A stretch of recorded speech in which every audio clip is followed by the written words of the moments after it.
ശേഷം ഏകദേശം 86-87 കാലഘട്ടത്തിൽ ഈ ന്യൂഡൽഹി എന്ന സിനിമ വന്നു.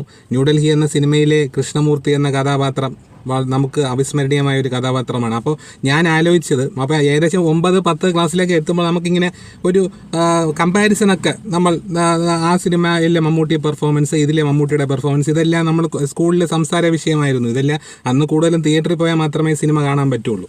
അപ്പോൾ ഈ ന്യൂഡൽഹി സിനിമയിലെ കൃഷ്ണമൂർത്തി എന്ന കഥാപാത്രം ഒരു അവിസ്മരണീയമായ ഒരു പെർഫോമൻസ് ആയിരുന്നു മമ്മൂട്ടിയുടേത്. അപ്പോൾ ഇങ്ങനെ തുടർച്ചയായിട്ട് ഇങ്ങനെ ഒരു ഫാമിലി മൂവിയൊക്കെ ചെയ്ത് വന്ന മമ്മൂട്ടിയിൽ നിന്ന് വ്യത്യസ്തമായ, അതായത് മമ്മൂട്ടി ഒരു തരം കഥാപാത്രങ്ങൾ മാത്രം ചെയ്തു വന്ന മമ്മൂട്ടിക്ക് കിട്ടിയ ഒരു വ്യത്യസ്ത കഥാപാത്രം, ആദ്യത്തെ വ്യത്യസ്ത കഥാപാത്രമാണ് ന്യൂഡൽഹി എന്ന് വേണമെങ്കിൽ പറയാം.